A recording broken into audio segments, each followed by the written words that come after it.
to stay on security because pressure is mounting on President Mahama to name a substantive defense minister after the office became vacant following the tragic passing of Omani Buama. President Mahama gave the finance minister, Dr. Kassiel Atoforsen, an added responsibility by appointing him as an acting defense minister. But 6 months after the incident, the president is yet to make the appointment. Listen to President Mahama, who in November last year said he was going to make the appointment after the Christmas break. They promised to appoint not more than 60 ministers, and some people said, how are you going to work with only 60 ministers? As I speak today, we're working with 58 ministers because, unfortunately, they say Allah gives and Allah takes. He took 2 of our comrades, and we haven't filled those positions yet. I can see people speculating he's going to appoint a new defense minister, a new environment minister.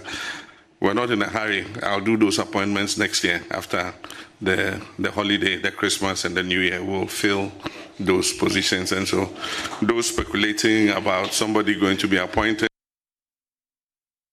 That was President John Mahama in November 2025, and it is this reason why the former Defense Minister Dominic Nitiwul has warned that the continued absence of a substantive defense minister is exposing Ghana's security architecture. He argues that the recent terrorist attack on Ghanaian tomato traders in Burkina Faso highlights the urgent need for a fully mandated defense minister to lead investigations and a coordinated, decisive national response. I just think that the Ghanaian government must be explaining to us what happened, the circumstances. I think government has not yet come out. They've come out officially with some statement, but we want detailed explanation, and either by the foreign minister or by the defense minister. And that's why I kept on calling that the president should have appointed a defense minister, because by this time the minister for defense should have been on the flight to Burkina with his team. This is not the job of the interior minister. He's my friend, but unfortunately that's not his job. If he goes there, he'll go and meet the defense minister. It's the soldiers who are fighting the terrorists. It's not the interior minister's job. And unfortunately, the interior minister's job ends at Paga, the border. Doesn't go beyond the border. It's the duty of the Minister for Defense with defense intelligence and national security to have gone. They set up a team. They will go there, find out what happened, investigate, and make sure that they find out what happened, the circumstances that led to it, and then also to find out what's the best way to ensure that it doesn't happen again. Because that's very important for us. That's former Defense Minister Dominic Nitiwul. Well, a security analyst, Emmanuel Coutin, has also been sharing his view on whether the absence of a Minister for Defense is exposing Ghana's security. The role of the defense minister is quite administrative. We have our generals, and if you look at the situation we have in Burkina Faso and the military regime, more often than not, our envoys to those countries or countries with this insecurity should be people with career intelligence under their belt, or if you like, career officers or retired senior military officers. And don't forget, we have military attaches and the intelligence officers attached to the embassy in Burkina Faso. So he's talking about that ideal situation. But given the situation we found ourselves, we suffered a very tragic incident in Ghana where we lost these gallant men. I think the tragedy has gone so deep into the president. But hey, the president must understand that these things happen, life must go on, and we, those who are fortunate to be alive, ought to be protected at all costs. So I think that it is untenable for the president to still hold on to not appointing a substantive defense minister. And the last time he came, he was telling us about a supposed reshuffle. I think given the insecurity around the country, especially given what is happening in the Sahelian region, we need to appoint a substantive defense minister now. So who could really become the next defense minister? Well, some names have come up as potential candidates for the position. My colleague James Aveji has been providing some details. Names have been making rounds in the last few days. Top amongst them is the MP for Polyclote constituency, Honorable Senator Ajiman Rawlings. We know her state of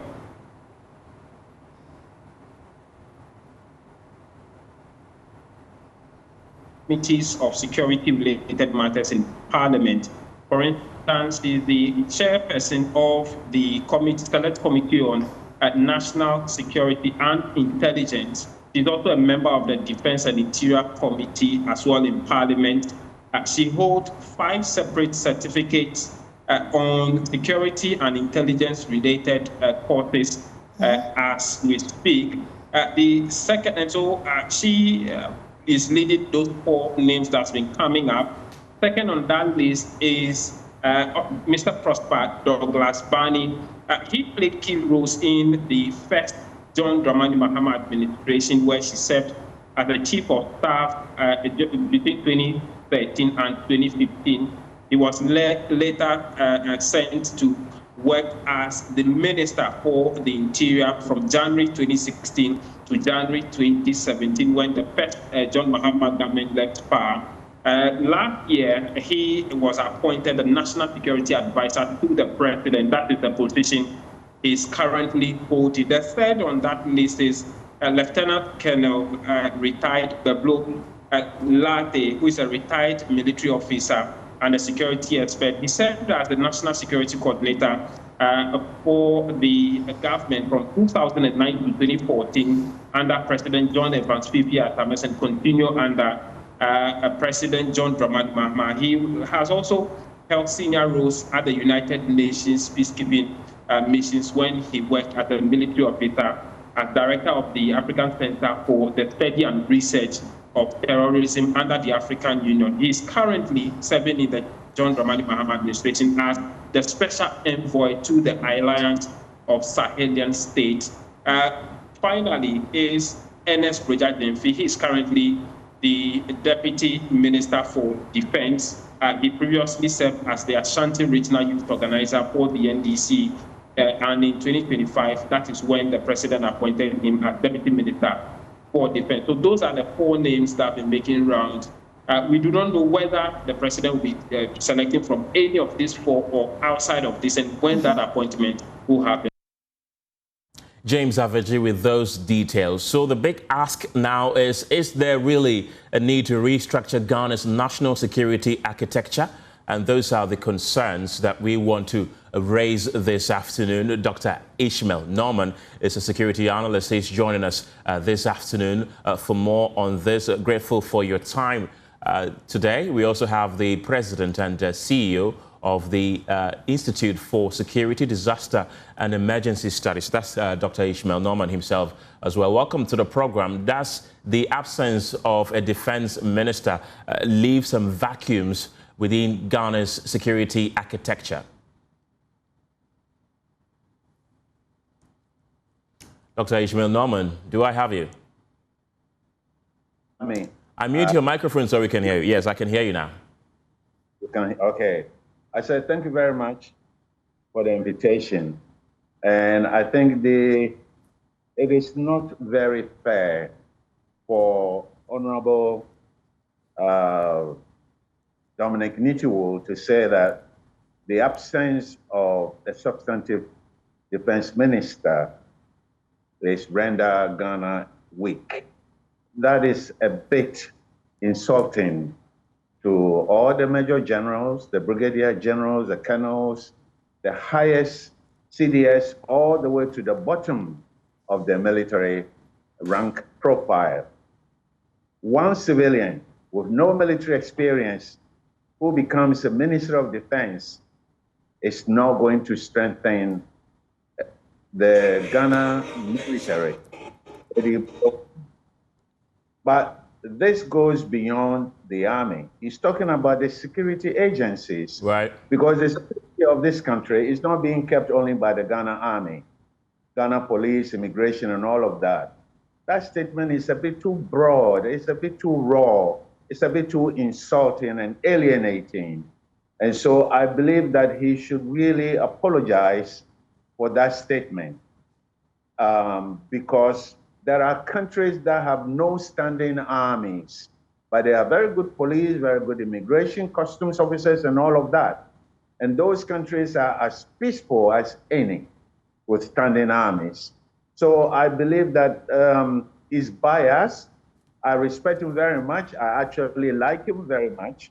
But I think the statement is a bit biased and it's a bit too partisan.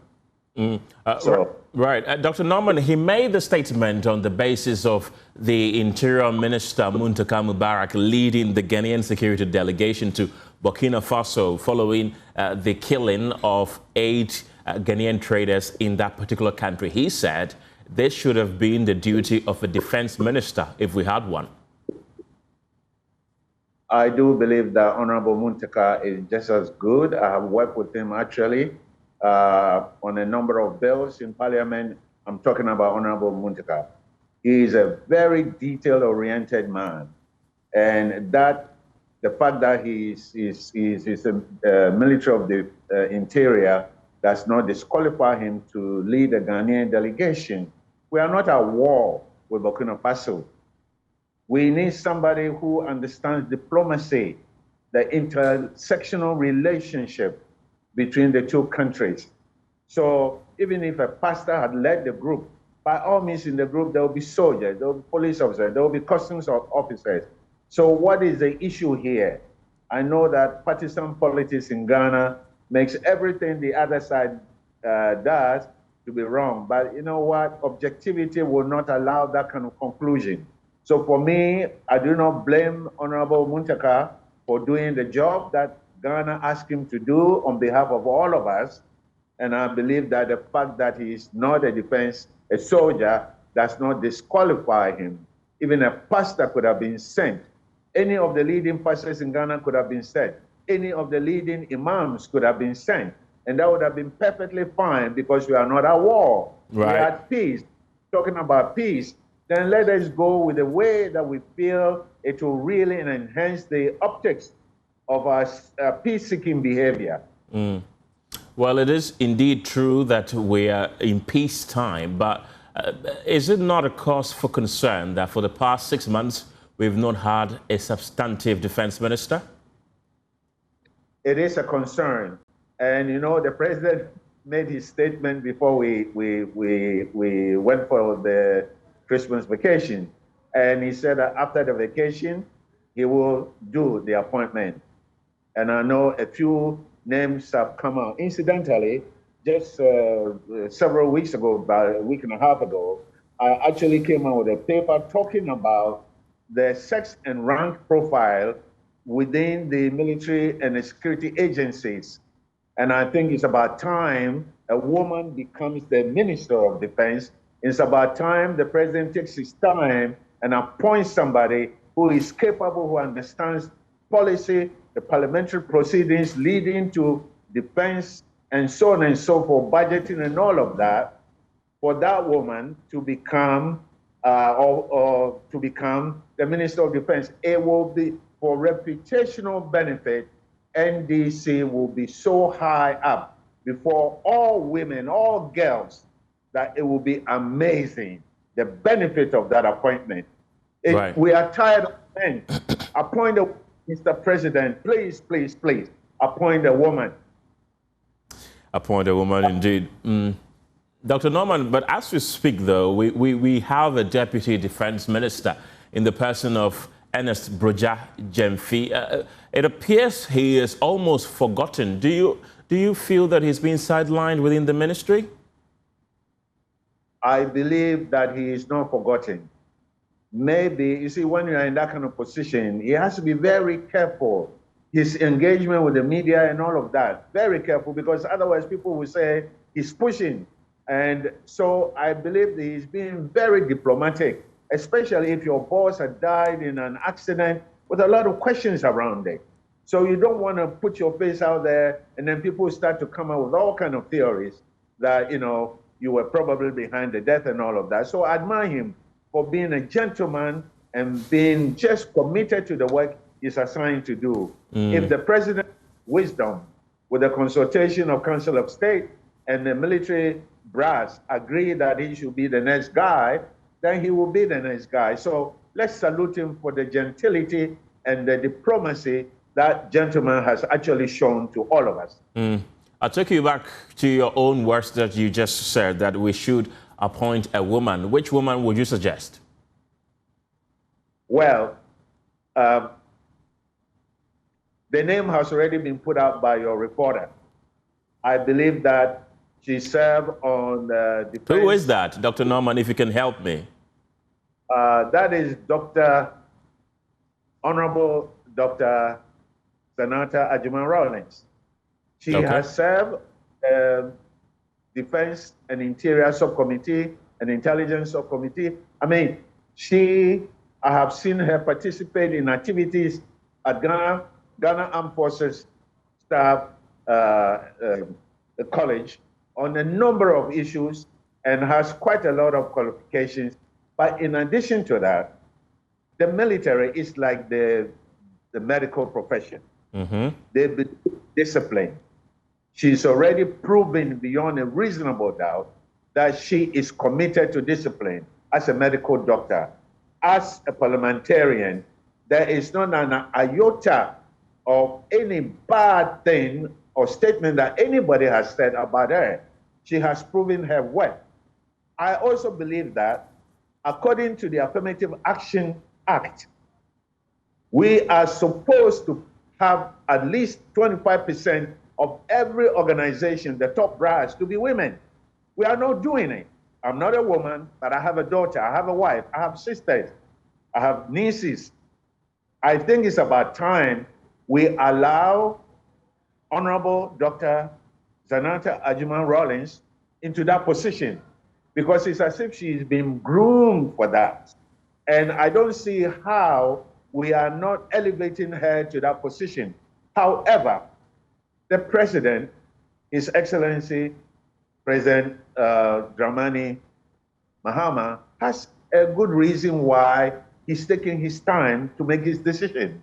Right. And so we should give that benefit, because it is only he alone, together with the consultation of Council of State, can actually come out with a selected person. I just hope and pray on my knees that it goes to Honorable Dr. Senator Ajuman Rawlings. Right. Dr. Norman, let's talk about something else, because there's a new bill before Parliament which seeks to change the name of NIB back to BNI. This time around, it's going to be called Bureau of National Intelligence. What do you make of that?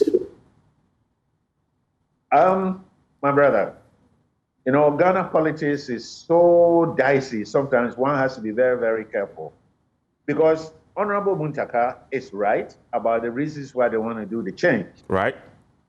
Honorable Minority Leader, Honorable Apenyo Markin, is also right that the bill was passed in only 2020. Right.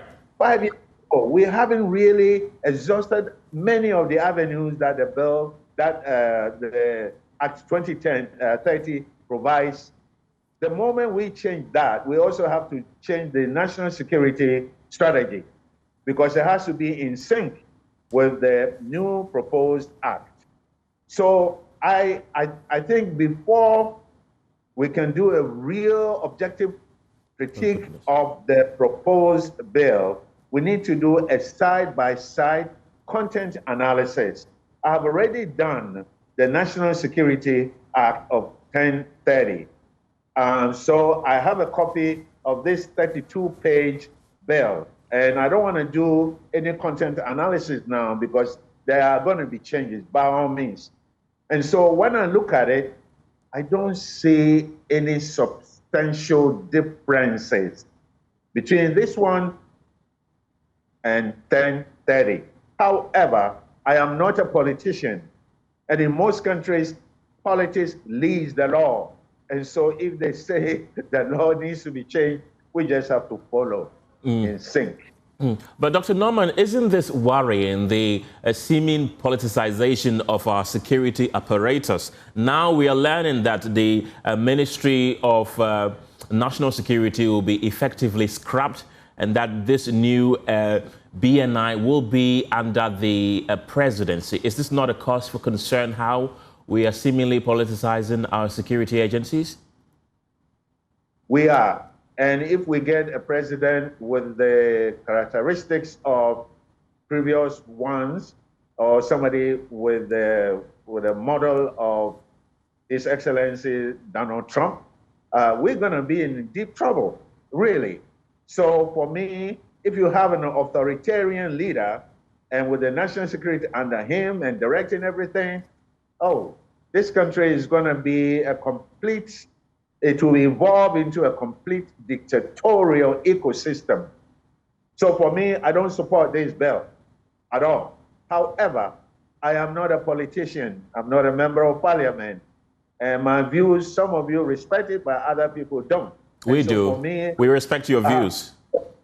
My brother, I just have to sit and watch and see what happens and then learn and comment on it. So it's not the good direction for democracy. That is having a lot of issues. It's not going to work too well because the intimidation that people suffered under the previous NIB, we're going to go back to it, you know. And there are a lot of things people don't even want to think about it or for them to remember because of all the horrible behavior, abuse of human rights and autonomy of people by the national security architecture under the previous governments. So we have to be careful when we change in laws. If we take the totality of our history together, this law, 1030, is just as good as any kind of regional national security act that I have read, you know? So, like I said, the politics leads the law. Right. The law, but it's always following the politicians. Dr. Norman, there are also fears that if this bill is eventually passed, it will open the floodgate for future governments to change names of security agencies whenever, wherever they want, and effectively put them under them and effectively conquer the security agencies like you mentioned in the United States. That's happening right now. Yeah. You are right, my brother, because you see, we are working on the committee on the our constitutional reform. The committee has done a good job coming out with very good reforms. The moment we make this change, there is going to be a clash somewhere within the constitutional with the powers that are being vested in a presidency. So I think that when you take everything together, I think we need to then sit together with the constitutional reform, the proposed constitutional committee, the committee that did that. They need to sit together with those that are proposing this bill, review the old act, and come out with synergy between all those three so that this new one will not make the mistakes that we recognize in the Constitution, even in the Constitution, let alone in 1030, and then this one.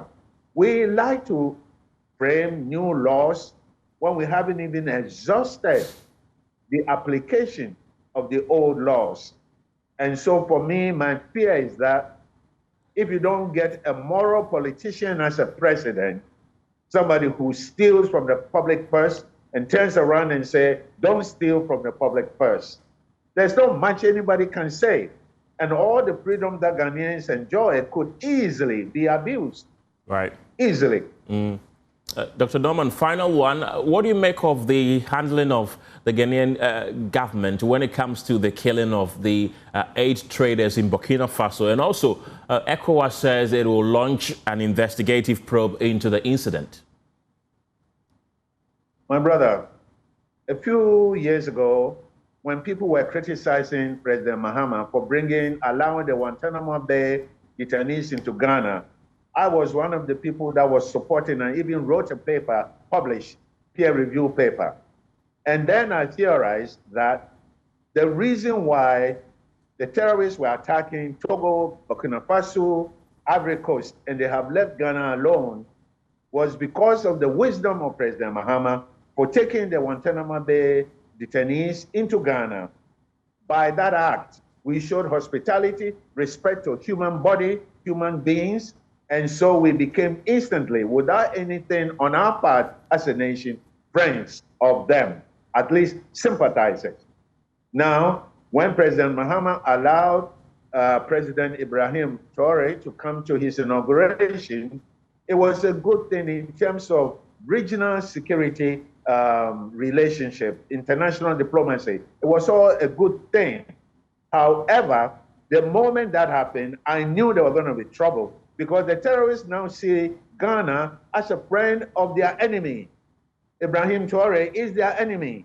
And so a friend of my enemy is my enemy. And that is why they attack us, because as Honorable Dominic Nitiwul said, the attackers knew that the people were Ghanaians. The truck that they were traveling in had Ghanaian license plate. They were speaking English. They were dressed like Ghanaians. So why did they attack them? They attacked them as rendering us as damaged goods, because we have already sort of aligned with Ibrahim Traoré through the presidency. But what is President Mahama supposed to do as a leader, as a good president in the region? He has to be friends with his neighbors within the community of nations. So the choice here is a very difficult one.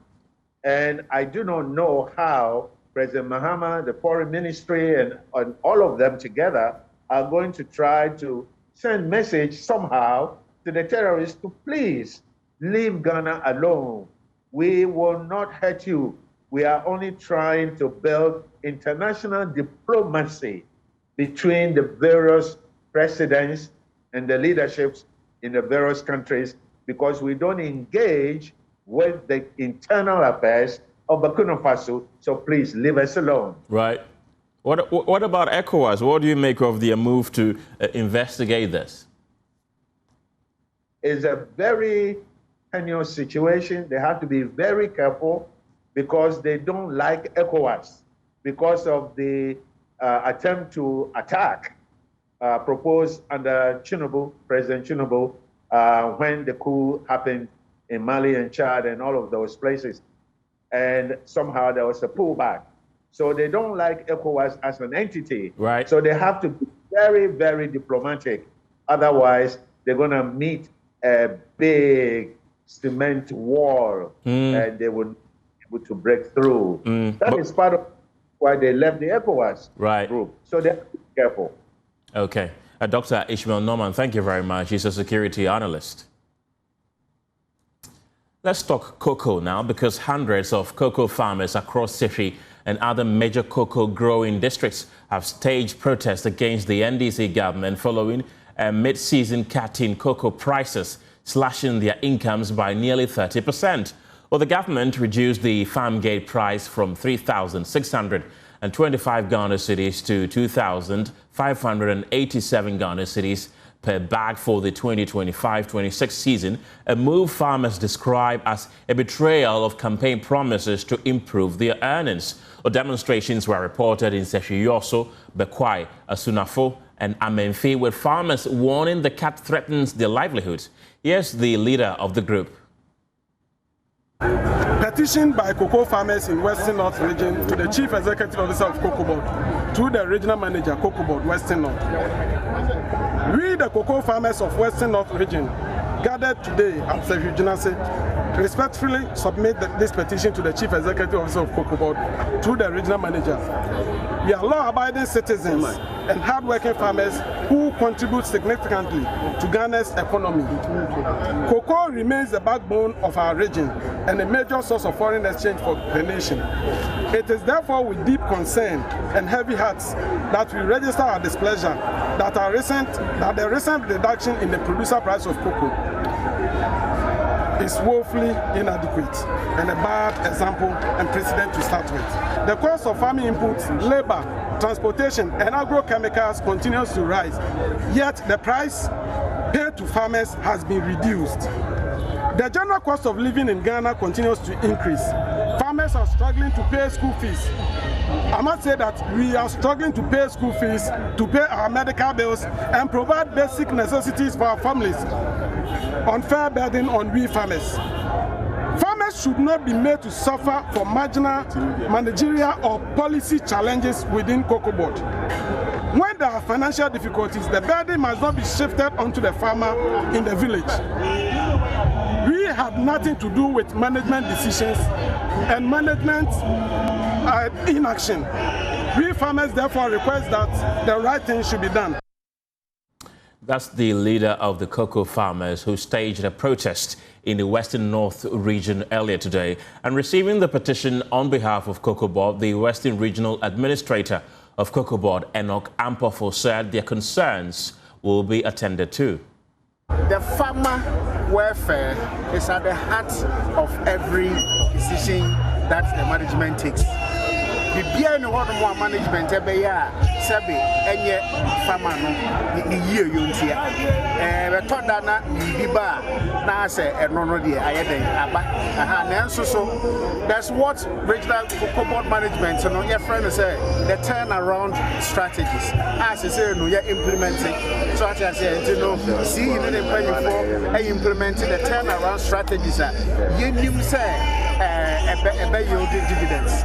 This doldrums are industry no akomu you nim say enche biara you be free and until yesre nana and then nkofo nyina say abotere and na ye free no ho so wo munya abotere na wo boma emre kakra you nim say anya hwe no you be free e say hu say ye nyina so ye Cocoa farmers ni bi entin bibia ni ayen so yete. Well, that's the administrator of Cocoa Board in the Western North region, Enoch Ampofo, assuring the farmers that Cocoa Board did those cuts in the interest of cocoa farmers and that Cocoa Board is never going to do anything that will hurt the cocoa farmers in the Western North region and across the country as well. And this afternoon, government has released nearly 1 billion Ghana cedis, 855 million to settle arrears owed to cocoa farmers following the recent payment crisis that left many producers unpaid for months despite delivering their produce to buying companies. In the wake of the crisis, government has announced a sweeping package of reforms aimed at stabilizing and restructuring the cocoa sector, including a controversial reduction of more than 1,000 Ghana cedis in the producer price per bag. Speaking to journalists in Parliament, Chairman of the Finance Committee, Isaac Adongo, defended the measures, insisting they are necessary to restore financial stability and place Cocoa Board back on a sustainable path. We have heard a lot of comments from our colleagues, and they have tended all of a sudden to pretend as though they are the people who love the people of Ghana, when Ghanaians were very clear that they were enemies of Ghana and didn't want them near the Flagstaff House anymore. The bottom line of all that has happened is that some amounts were owed to cocoa farmers, and the government took a decision to repay those monies so that the cocoa buying companies can settle those outstanding obligations. I'm happy to report to you that this morning, the government has released 855 million for the purposes of paying those outstanding obligations. But permit me to say, ladies and gentlemen, that we have decided to introduce a number of reforms. But those reforms that we are introducing are reforms that are long overdue. The cocoa sector has been under enormous strain over the years, and we have pretended to be servicing cocoa farmers, when in fact what we have done is to destroy the vehicle that we are using to support the cocoa farmers. Isaac Adongo is the chairman of Parliament's Finance Committee. Let's get on to Zoom right now and speak to a former spokesperson for Cocoa Board, Fifi Boafo. Grateful for your time. this evening. You've been listening to Isaac Adongo. I want to believe that you also heard the cries of farmers in Western North. Let's begin with what the chairman of the Finance Committee said about this particular issue. What do you make of it? I am wondering how that addresses the challenge the farmers are facing at the moment. There are two major situations farmers are facing. One, the fact that for almost 4 months, cocoa farmers who have given cocoa to Ghana Cocoa Board. And the second problem is the reduction of the payments to cocoa farmers to a tune of about 30%. I don't know what the Honorable Member of Parliament said, how we are, except the bit with the fact that they've raised about 855 million certain outstanding arrears. The question you need to ask yourself is that how much farmers, and would this be enough to satisfy the challenge available? I do not think so, because you will realize that the Cocoa Board is currently owing the license buying companies, in effect, the cocoa farms, to the tune of about 11 billion. Release an amount which is less than $1 billion. That is less than 10%. It's the issue you have at stake. I think that government is only scratching the back of the problem and it's not confronting it head on. You owe farmers, it's been over 4 months, and if you are releasing funds to repay the debt you owe, and you are releasing less than 10%, and you are, instead of addressing the issue, go on off tangent, attacking people and creating the impression as though you are not responsible for the situation you have at hand. I think that the more they realize that there's a problem and they must address that problem, the better for the state and for the cocoa farmer. Attack on people who are not responsible for the challenge we face today, and rather address the challenge which is presently facing the farmer. But Fifi, don't you think you're being unfair to government, because this is the first time that farmers are getting 90% of the FOB price of cocoa? This is the first time telling a blatant with regards to the FOB price for cocoa farmers. Do not fall for the trick when they say that they are paying 90% to the cocoa farmer. At the beginning of every season, that is when the FOB price is determined. And the FOB price was determined by the finance minister with all members of the police committee present at that meeting. And the FOB price that was 7,200, not 4,000. So if we are paying farmers out of 4,100, it is only a lie they are telling the farmer. It's supposed to be 7,200. I am not the one announced that the weighted average or the FO price achieved was 7,100. Where is that 4,100?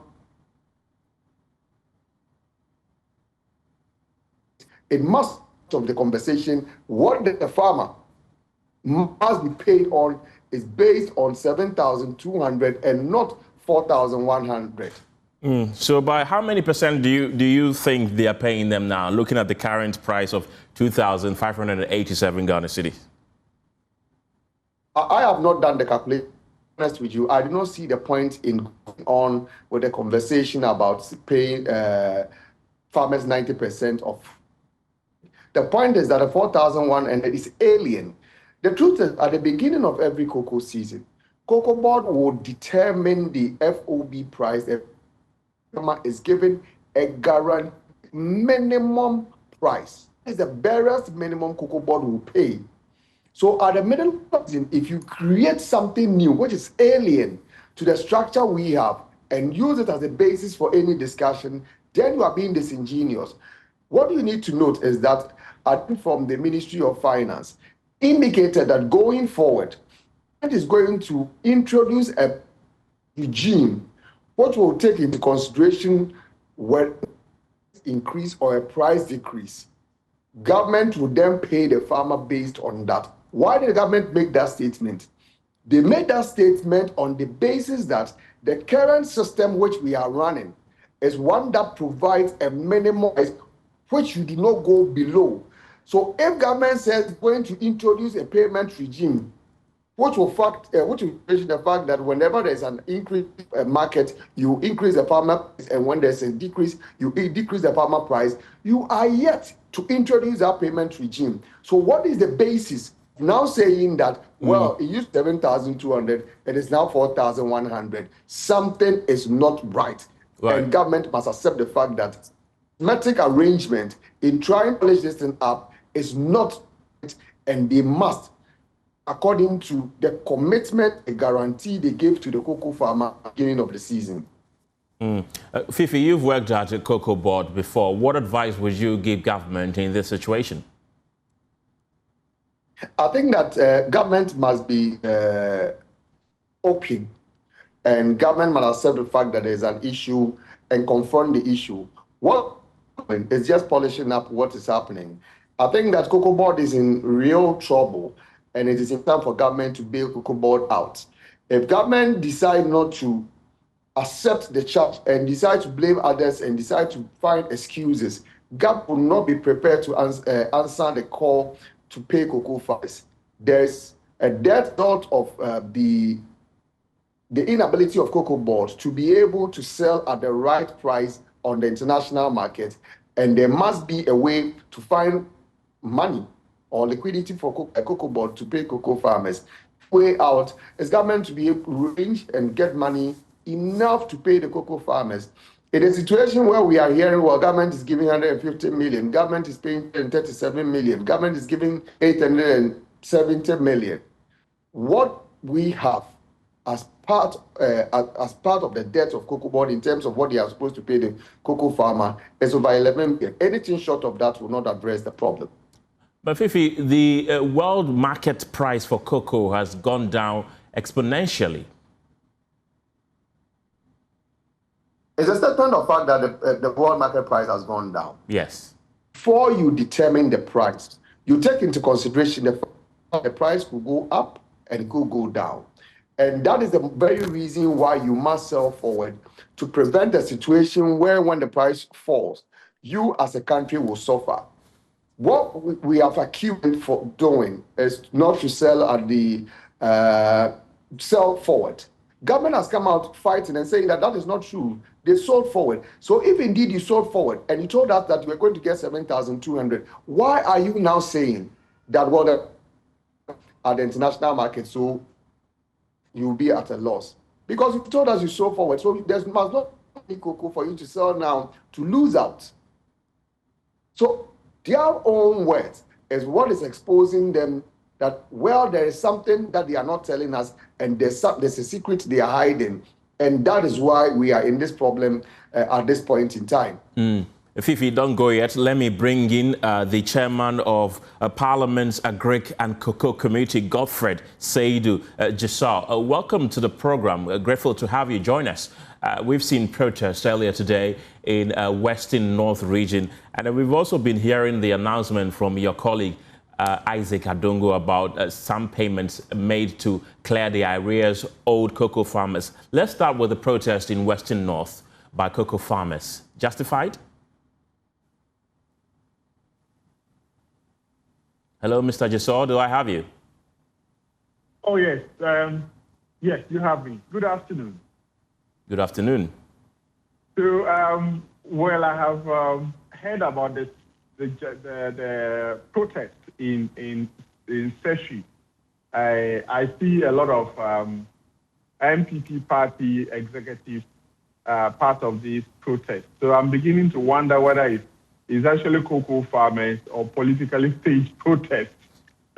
Who do you see? As you know, who do you see, Mr. Gisal? Who do you recognize? I see a number of. I'm a field person. I see a number of constituency organizers and executives of the ruling, the opposition party, as part of those protests. And I'm aware that this was very rehearsed and organized in order to tell a story. But there could be cocoa farmers, though. There could be cocoa farmers, regardless of their party affiliation. Plus and minus. The fact that you are a constituency executive doesn't even mean you cannot be a cocoa farmer. So, yes, to that extent, I agree. The point I'm making is that we appear to be over-politicizing this rather critical issue and trying to mask away what the real problem is. First of all, let's start off. This is unnecessary. I think that government has inherited some crisis. Government has decided to take these crises on board and then announce some reforms that are in reaction to tackling the problem. So my brother, Fifi Boafo, keeps talking about government supposed to do forward sales of what quantities of beans? What quantities of beans allowance is available for government to do forward sales? In 2024-2025, as of 2024-2025, you had rollover beans that were committed at $2,600 per ton, which has to be paid. And then the new regime in 2025 began to pay that. At that time, the prices of cocoa beans rose up to about $10,000 per ton. Now, if it had the laxity of having enough quantum of beans to do spot sales or even forward sales, then they would have done that. But this is a situation where the management that was inherited was such that it had to fail. In fact, it failed to deliver the beans that were used to collateralize the the last indicated loan that you took. And so to that extent, there was a bill, there was a liability that had to be settled. At this stage, for me, you can go all the shenanigans and try to explain this. But the truth is that what is the problem we are faced with? The problem we are faced with is that LBC have a problem with the payment, the full payment of beans that has been taken by Cocoa Board. Is government responding? Yes. Government has responded by in November, government paid 6.5 billion Ghana cedis to LBC. In December 2025, government paid 5.5 billion Ghana cedis. In January 2026, government paid 5.3 billion Ghana cedis. In February, about February 6th, government had paid 620 million Ghana cedis to LBC. Today, government has paid 855 million Ghana cedis to LBC. So for me, that response is happening. 2, how do you go forward in taking care of the beans that are still in the hands of farmers? And I say that beans, that quantum of beans, is not just beans that is supposed to be gotten from new farmers. These are the same farmers with the same field who have harvested part of their cocoa beans and sold already. So about 530,000 metric tons of that, in fact, 580,000 metric tons of that, have come out of the hands of those farmers. So per the projection, what is actually left in the field to be bought from these farmers is about 70,000 metric tons. If all other things work equally. Now, if that is the case, it's just like a tomato farmer. Your ripe tomatoes are ready, you pluck and sell. The next week, another ripe tomato comes in, you pluck and sell. But where do you sell? At what market? What is the quantum of supply in that market? That will determine the price. And in this specific case, that's what is happening. Now, with all the under-recovery that has happened between the price fluctuations of 7,800 projected and actual 4,200, plus the LID that is put on the metric tons of cocoa on the world market, what are you going to continue to service that under-recovery? Where are you going to get the money from? And we are saying that in the past, what you have done at Cocoa Board is to borrow, to come and pay these debts and this mismanagement that you occasion. Now, at this stage, we have to do something. We don't continue to put water in the leaking basket. Right. So what do? Do you continue to borrow to come and put in the leaking basket, or you plug the holes and make sure that you have a sustainable cocoa industry? When you were doing the borrow and come and pay, what happened? Sustain the industry. You couldn't. Right. So now what you did was, if all audited reports from 2017 have shown you mismanaging and running at huge losses. So we cannot continue to do that. Now, you took a bridge financing of $70 billion from Ministry of Finance to be able to do this pipe that you've done. You have to be able to pay that money, and Cocoa has not been able to pay that money. So government, under the IMF program, under the DPEPU that we are doing, you cannot continue to be borrowing money like that from anywhere. What are our borrowing sources to start with? What are our borrowing sources? The financial institutions internationally that you go and borrow from, what is our status and capacity to go and borrow from them? The indices you left us do not allow us to go and even borrow that money. So where is the borrowing going to come from? Domestic banks again? That you borrow so much that we have to be paying? Just yesterday, 10 billion was paid. You go and collapse the domestic banks? Now, if you do that against the structure of cocoa that we have now, we have trading countries, we have producing countries, we have Cote d'Ivoire, Nigeria, etc., with cocoa beans as well. Now, what quantities of cocoa beans do they have? How much are they selling? Ghana priced down, when where are our buyers? Where are the LBCs? Where are the off-takers?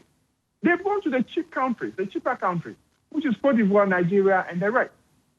So now, if we maintain the price at which we're maintaining it, clearly the cocoa beans cannot be bought and sold.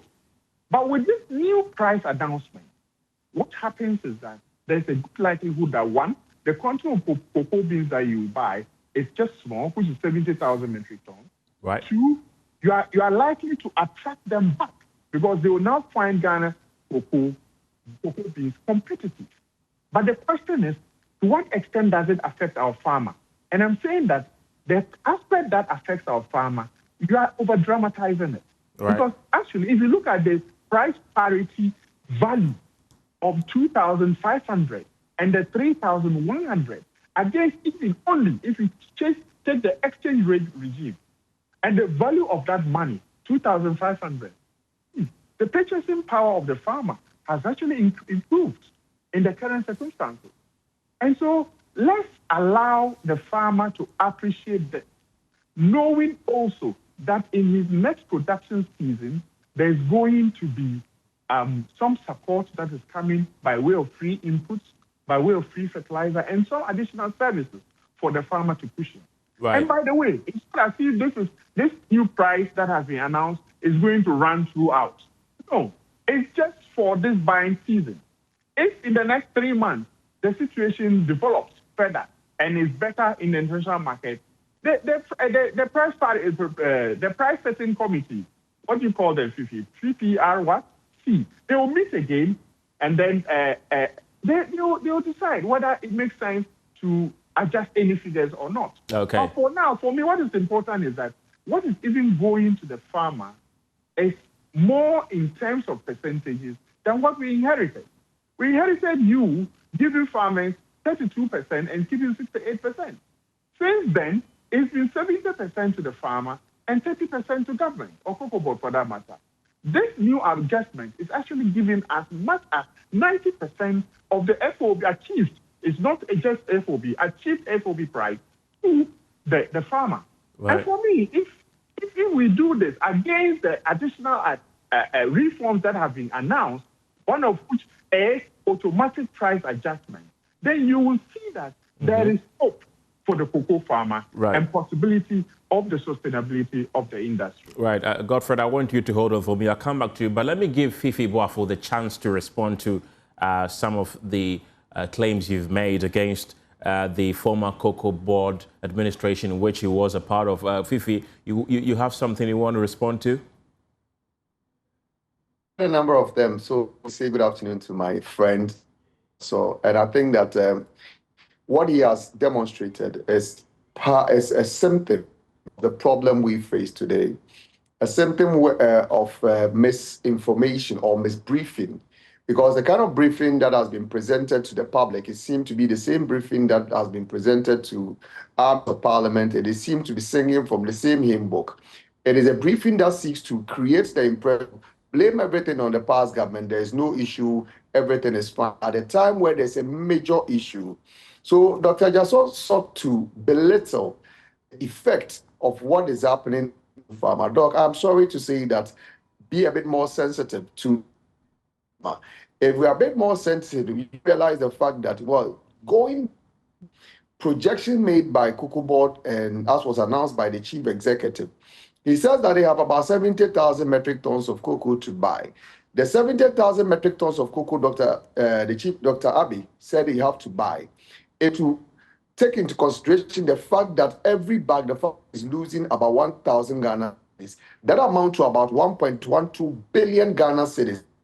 If cocoa farmers are going to lose about 1.12 billion Ghana cedis just on the 70,000 metric tons of cocoa, and Dr. Jaso and the NDC consider this not to be a hit to the cocoa farm, then, Doc, you are not paying a plight of the cocoa farmers. Again, I said that your briefing, you must go back and get some clarity on that. It's the fact that, well, the chief executive says, well, they have sold about 580,000 metric tons.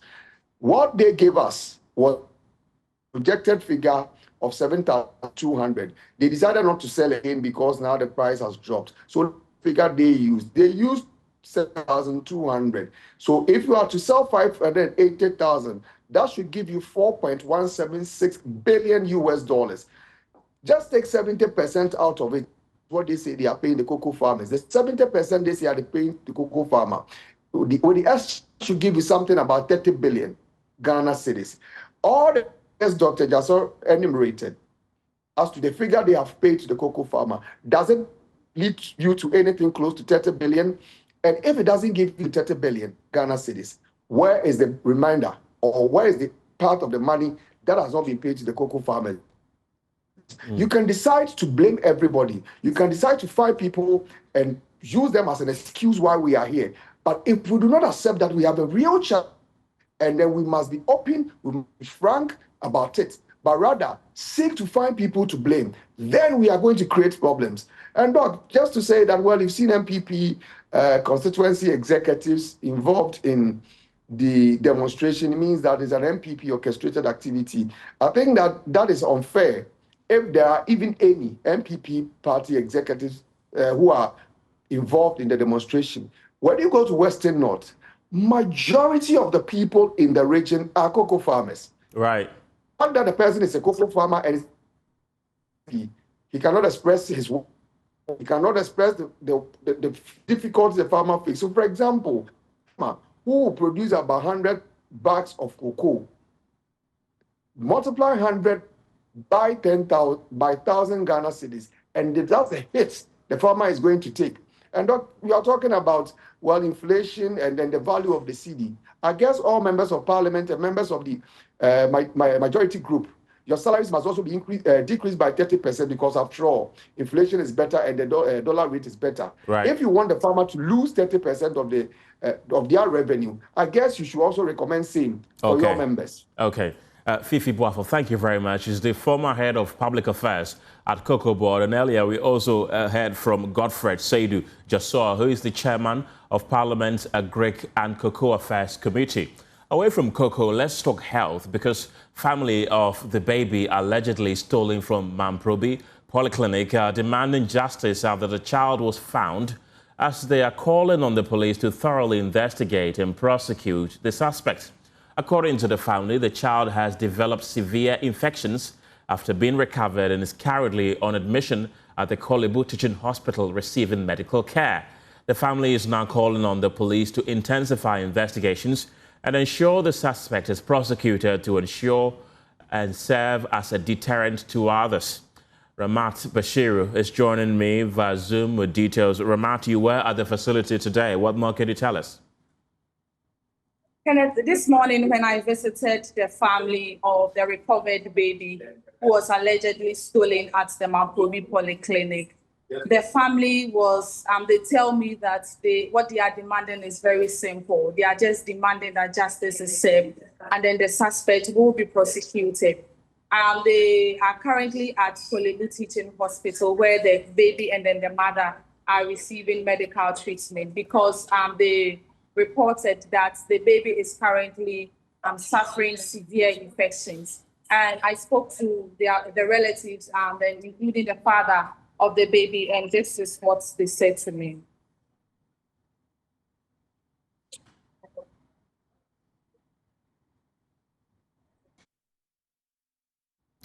Right, Ramat, we will bring back that sound you introduced briefly, but when you visited the place, of course, you've mentioned that they are accusing the baby thief of infecting their baby, but did you see any bodily harm? Did you see that the baby was physically hurt?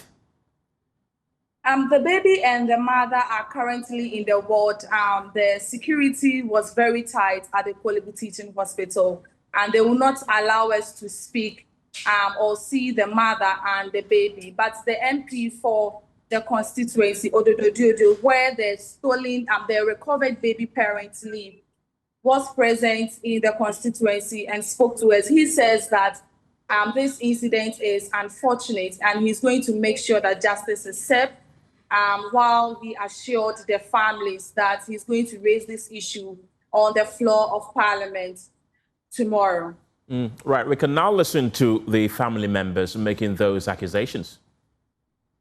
Already, His Excellency, the President has mandated the Gender Minister to intervene in this regard, ensure that all medical expenses are taken care of. He also donated some items through the Minister to the victim, the mother and the child, and then the father as well. For now, I think everything is under control, and the woman must be jailed. No, we'll do a follow-up. We are not going to let it go just like that. The woman must face the law. Then also plead with President Mahama and his administratives to come to support the family. You know, by the help of the Minister of Gender, right? So by the help of their support and other stuff, they themselves brought the child to the Kolebu Teaching Hospital, yeah, to further his, further treatment. You know, we are all in Ghana. You know, the law needs to work. So, as the Gender Minister said, they are doing the rightful need. So that's what we are waiting on. You see, my labs now see a young resource now, and to say young resource now, so my million new year. You know, in Ghana here, sometimes when things like this happen, you don't have to take the law into your hands, but rather let the law work.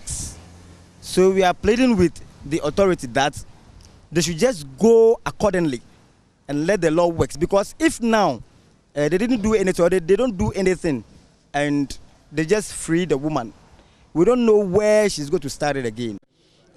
Plus some cash donations and so on. For us, in fact, okay, so currently as well, the child is undergoing medical examinations to ensure that the child is safe and very healthy. And so that's why they are at Kolebu at the very moment. We are calling that security should be beefed up.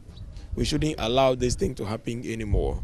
As a member of Parliament, I've also done my bit, and I'm still continually doing so, because we are a family. We work together, we are together, and so this is not a matter that will die tomorrow, but we will keep pushing and pushing.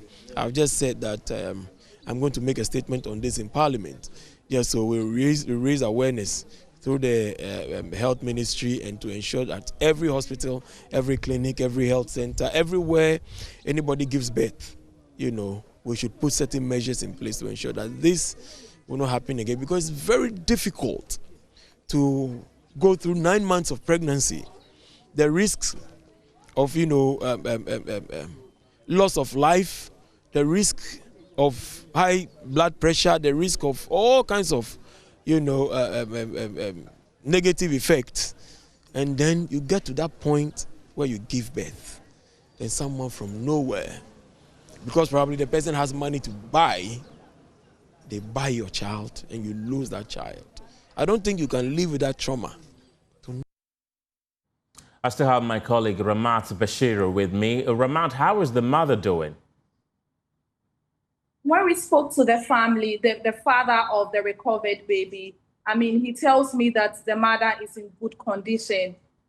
From yesterday, she has not really recovered from the emotional trauma she went through, but now she's recovering, and then it's left with the baby, who is currently in the ward and is receiving medical treatment. The baby is severely infected. That's what the father tells me. Ramat Bashir is a woman on the ground. Thank you very much, Ramat. We'll take a quick break. We'll be right back.